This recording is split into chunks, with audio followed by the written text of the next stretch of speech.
예, 안녕하십니까. 이렇게 좋은 자리에서 발표할 기회를 주셔서 감사드립니다. 제가 오늘 말씀드릴 내용은 펄스웨이브 벨로시티와 카비를 비교하는 내용이고 주로 카비 위주로 말씀을 드리려고 합니다. 아세로스클레로시스는 다 아시다시피 아스로스크로시스와 스클레로시스를 더한 말이고, 아세로시스라는 것은 아트리얼 월이 시크닝되고 플락 포메이션을 통해서 M-스트록 POD를 유발하는 것을 말합니다. 스클레로시스는 스티프니스가 증가하고 일리스티서티가 감소하여 이제 펑셔널 체인지가 나타나는 것을 말하고요.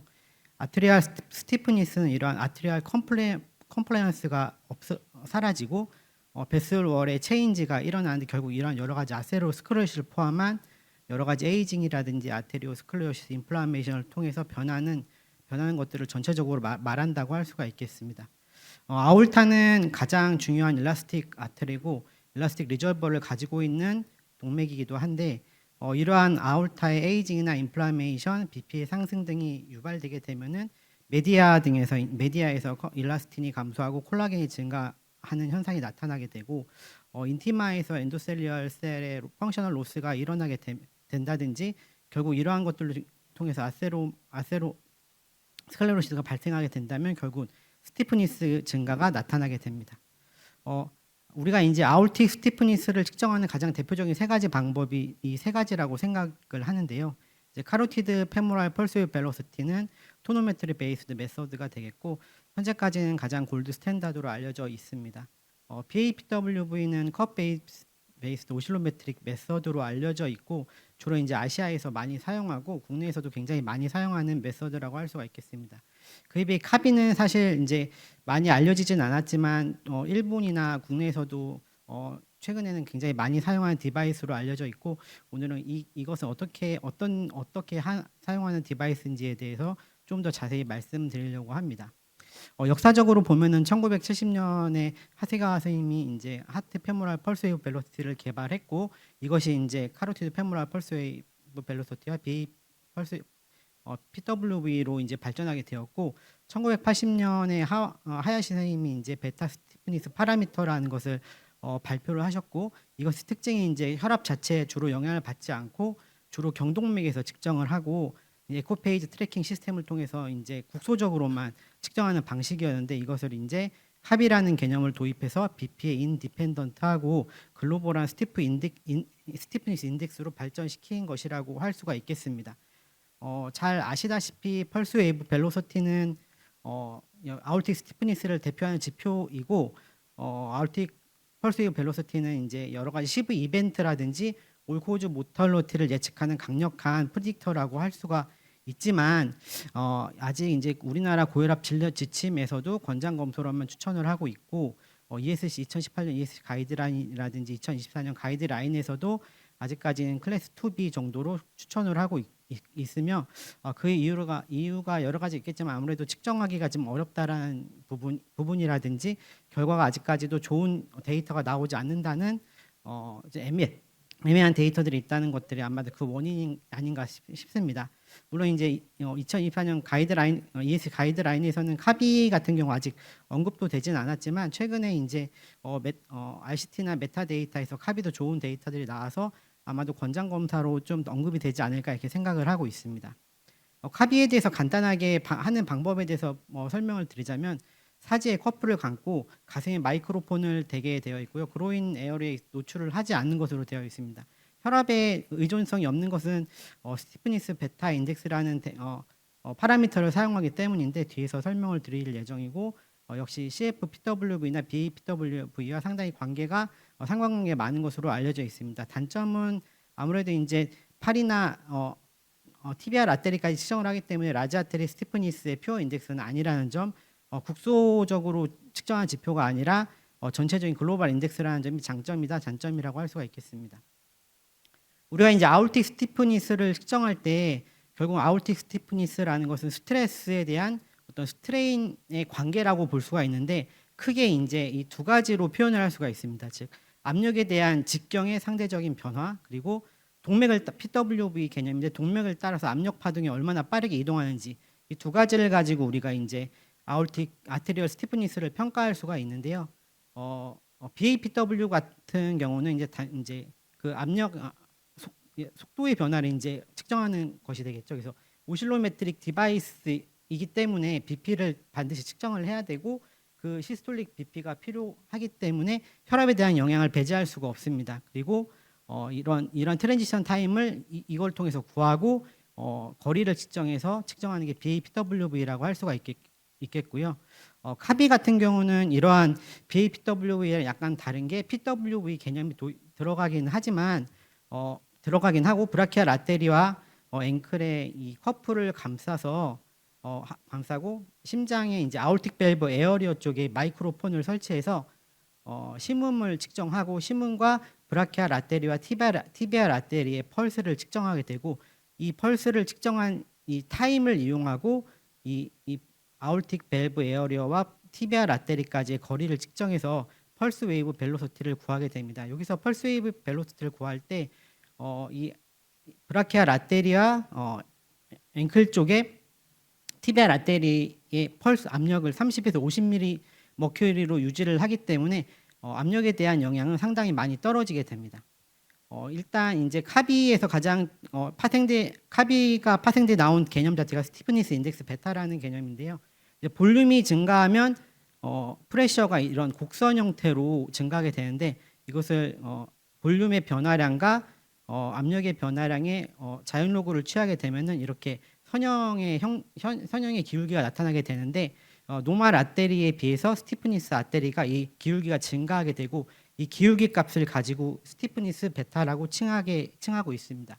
그래서 이 카디오 앵클 바스큘라 인덱스라는 것은 이 스티프니스 파라미터 베타와 브람힐 이케이션이라는 걸 통해서 구하게 되어 있고 이 용적의 변화를 이 브람힐 이케이션이라는 걸 통해서 나오게 돼서 결국 이 PWV라는 개념이 포함되고 이 스티프니스 베타라는 개념이 포함되게 돼서 결국 PWV는 아울틱 밸브의 심음을 측정하고 앵클에서의 티비알 아테리의 펄스 웨이브와 거리를 측정하기 때문에 결국 그래서 카디오 앵클 바스큘라 인덱스라는 개념 이름으로 이제 디바이스가 개발되게 되었다고 할 수가 있겠습니다.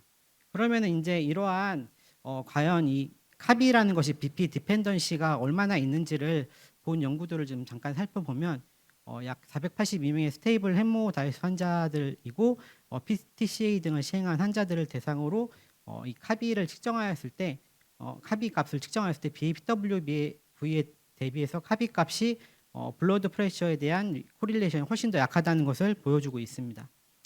카비의 여러 가지 특징들을 잠깐 살펴보시면 결국 카비는 이러한 아테리오스클레로시스에 관여하는 여러 가지 요인들, 그다음에 스무스 머슬 컨트랙션과 관련된 여러 가지 요인들과 관계가 있다고 할 수가 있고요. 잠깐 몇 가지를 살펴보겠습니다.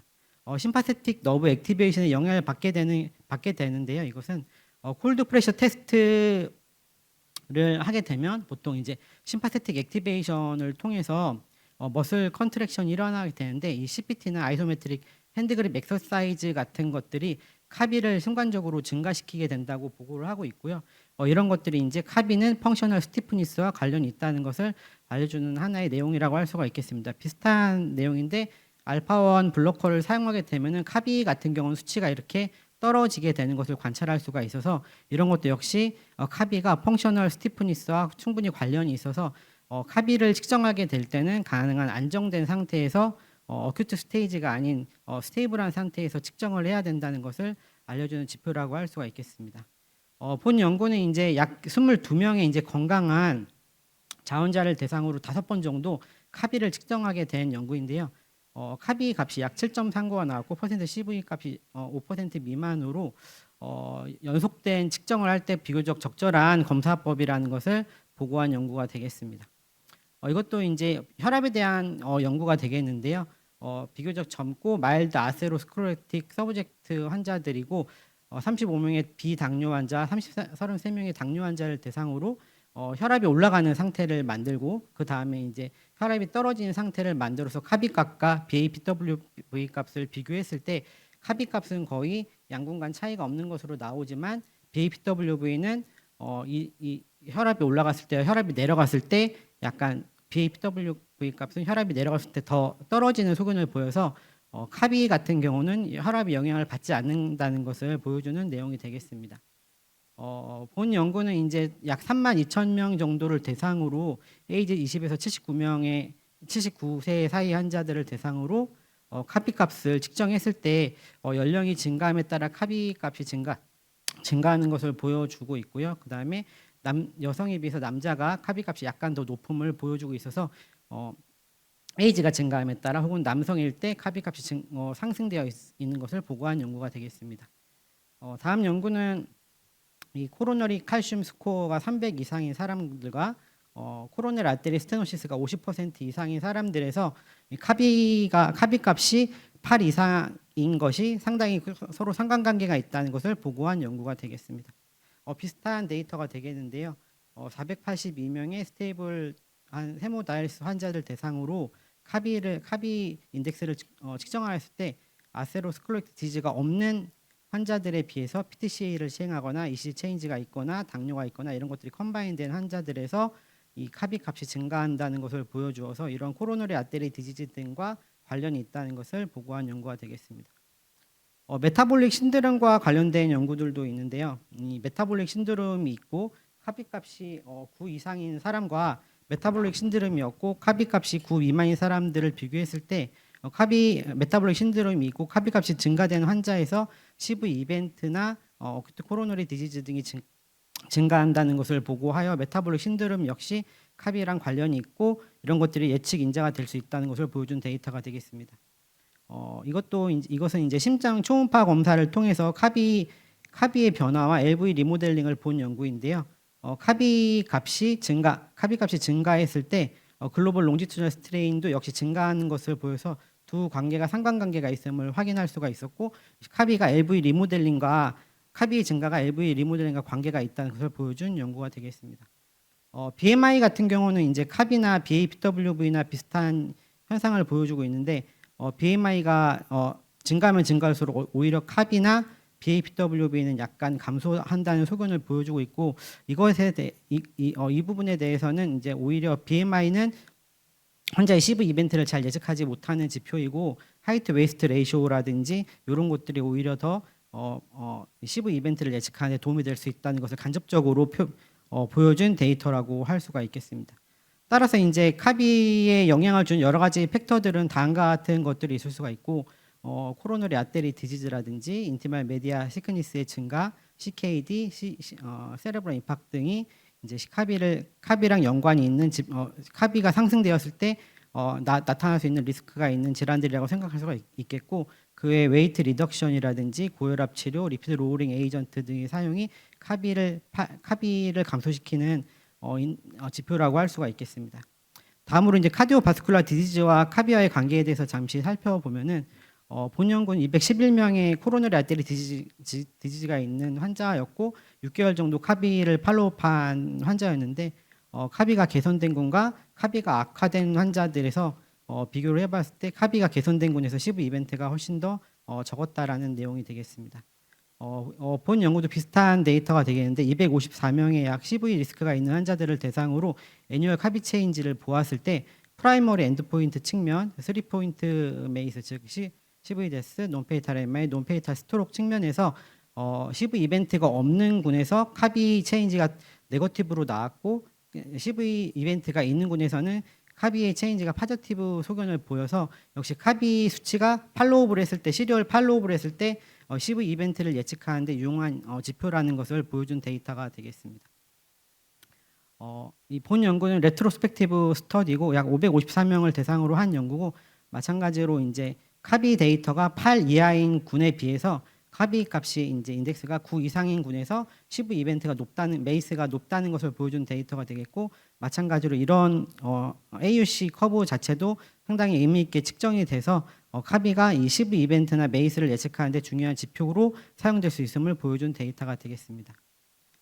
본 연구는 트리플A 스티프니스 스터디라는 2024년에 보고된 연구인데요. 1250명 정도의 환자를 대상으로 프로스펙티브 스터디로 진행이 되었고 40세 이상의 환자를 대상으로 했습니다. 이 연구에서도 이제 카비 수치가 8 미만인 군과 9 이상인 군을 비교를 했을 때 CV 데스 같은 경우가 25% 위험도가 올라가는 것으로 보고를 했고 올코드 데스 역시 37% 정도 증가하는 것으로 보고를 해서 역시 카비가 굉장히 유용한 지표라는 것을 보고를 했고, 특히 이제 60세 이상의 환자들이고 카비 값이 카비 인덱스가 9.25인 환자들을 국한해서 봤을 때 이러한 위험도가 더 높아지는 것을 관찰할 수가 있어서, 특히 이제 엘더리 페이션트에서 이러한 카비를 시리얼하게 팔로우하는 게 도움이 될 수 있다는 것을 보여준 데이터가 되겠습니다. 카비제이 연구는 이제 멀티센터 프로스펙티브 스터디고 40에서 70세 사이의 환자들을 대상으로 여러 가지 리스크 중에 하나 이상의 CVD 리스크 중에 하나 이상을 갖고 있는 환자들 대상으로 한 연구고요. 마찬가지로 카비 인덱스가 7.5 미만인 환자들에 비해서 카비 인덱스가 9.5 이상의 환자들에서 CVD나 논페이탈 스트로크, MI와 같은 프라이머리 아웃컴이 약 38% 증가된다는 것을 보여주는 데이터가 되겠습니다. 따라서 이제 이러한 여러 가지 카디오바스큘라 디지즈들에 대해서 카비가 굉장히 유용한 프리디티브 파라미터라는 것을 우리가 이러한 데이터를 통해 알 수가 있을 것 같습니다. 그렇다면 다른 스티프니스 메저먼트 파라미터들과 비교하면 어떨지에 대해서 잠시 살펴보면 카비 제로라는 이제 또 인덱스가 있는데, 이것은 이제 BPA 디펜던스가 카비가 아무래도 약간 있기 때문에 이것을 완전히 제거를 하고 나서 카비 인덱스를 측정하고자 하는 것이었고요. 시스톨릭 BP를 빼고 다이스톨릭 BP와 레퍼런스 BP만을 가지고 이제 측정한 데이터가 되겠습니다. 이것을 비교한 연구가 되겠는데요. 약 27,800명 정도의 EGFR 60인 환자들을 대상으로 레날 임페어먼트, EGFR이 60 이하 떨어지는 율을 본 연구가 되겠고, 하지만 이 연구에서는 카비가 오히려 하트 앵글 PWV, 카비 제로보다 더, 물론 세 개 다 유용한 지표지만 카비가 오히려 더 유용한 지표라는 것을 보여준 데이터가 되겠습니다. 하트 앵클 PWV와 카비를 비교한 연구가 되겠는데, 이것은 약 209명의 엔드스테이지 레날 디지즈고 투석을 하는 환자를 대상으로 올코즈 모탈러티 등을 비교를 했을 때 카비와 하트 앵클 PWV 모두 좋은 예측 지표가 되었고, AUC 측면에서도 비슷하겠지만 약간 카비가 더 우세한 것을 보여줘서 카비가 충분히 PWV만큼 충분한 예측 지표라는 것을 보여준 데이터가 되겠습니다. BAPWB랑 비교한 데이터들도 몇 가지가 있어서 잠깐 소개를 해드리면, 본 연구에서는 약 387명의 어큐트 코로너리 신드롬 환자를 대상으로 약 5.2년간 팔로우업을 했을 때 메이스와 CV 데스를 예측할 수 있는 지표가 굉장히 AUC 0.663, AUC 0.831로 나와서 유용한 예측 지표로 확인할 수가 있었고요. 역시 이제 로우 카비 그룹과 하이 카비 그룹을 비교했을 때 CV 데스나 메이스 측면에서 둘 다 유용한 지표라는 것을 알 수가 있고, 하지만 이 연구에서는 BAPWV는 그렇지 않다고 보고를 하기는 해서, 어쨌든 이 연구 자체에서는 카비가 BAPWV보다 약간 더 우수하다라고 보고를 하였습니다. 그렇지 않은 연구도 있긴 한데, 본 연구에서는 약 8,850명의 일본 사람들을 대상으로 반복적으로 이제 측정을 하게 됐는데요. 이제 카비랑 BAPWV를 비교를 하게 됐고, 컨티뉴어스 베리어블로 비교를 해보자면 BAPWV와 카비 모두 아주 유용한 지표라는 것을 알 수 있었지만, 이제 네 쿼타일로 나눠서 비교를 했을 때는 BAPWV만이 약간 더 의미 있는 지표로 나왔는데, 이것 같은 경우는 여러 가지 이유가 있겠지만 카비 같은 경우 좀 낮은 그룹에서도 사망률이 높았다라는 의견이 있었고, 두 번째로 우리가 생각해 볼 점은 BAPWV가 굉장히 높을 때는 확실히 CV 이벤트가 많이 일어날 수 있다라는 것을 간접적으로 보여준 지표라고 생각할 수 있을 것 같습니다. 결론적으로 말씀을 드리면, 이게 카비가 이러한 펄스 웨이브 벨로시티 밸류와 어떻게 다르냐라고 말씀을 드린다면, PWV는 단순히 이제 트랜지션 타임과 랭크스를 가지고 만든 지표가 되겠고, 토노메트리와 컷베이스 메서드가 되고 주로 아시아에서 측정하는 디바이스가 되겠고, 카비 같은 경우는 어쨌든 이러한 거리와 트랜지션 타임을 비교할 뿐만 아니라 볼륨과 압력과의 관계를 측정했기 때문에 조금 더 이런 스티프니스에 대한 조금 더 자세한 분석이 있는 파라미터라고 생각을 하시면 될 것 같습니다. 하는 방식 자체는 비슷하지만 심장 아ortic valve air의 마이크로폰을 단다는 게 약간 다르고, 장점은 BAPWB도 마찬가지지만 오퍼레이터 인디펜던트하다는 점, 그로인 에어를 노출시키지 않는다는 점, 혈압에 영향을 받지 않기 때문에 조금 더 시리얼한 측정이 가능하다는 점들이 장점으로 생각할 수가 있겠습니다. 그래서 비슷한 점을 요약해서 말씀드리자면 이제 ABI를 체크할 수 있다는 거, 그다음에 이제 센트럴이나 페리페럴 아테리를 컨비네이션 한다는 게 BAPWV와 비슷한 점이라고 할 수가 있겠고, 어쨌든 이 PWV 카로티드나 카로티드 페모럴 PWV나 BAPWV와 굉장히 좋은 상관관계를 가지고 있고 연속적으로 측정이 가능하기 때문에 루틴 클리니컬 세팅에서 우리나라를 포함한 일본에서 굉장히 많이 사용하고 있다는 점이 비슷하다고 할 수 있겠고 아까도 말씀드렸지만 혈압과 굉장히 인디펜던트하다는 점, 그다음에 오토노믹 너버 시스템 액티비티에 따라서 쉽게 바뀔 수 있다는 점을 주의해야 되겠고, 연속적으로 측정이 가능하기 때문에 비교적 스테이블한 환자에서는 이러한 카비를 쉽게 사용할 수 있다고 할 수가 있겠고요. 그다음에 또 노인들에게서 최근 RCT를 보면 노인들에서 좀 더 좋은 밸류를 보여줄 수 있다는 점. 다만 이제 어큐트 코로너리 신드롬, 스트로크 같은 어큐트 스테이지에는 BAPWV나 하트 앵글 혹은 이제 카로티드 앵클 PWV가 더 유용할 수 있다는 것이 약간의 차이가 되겠습니다. 네, 경청해 주셔서 감사합니다.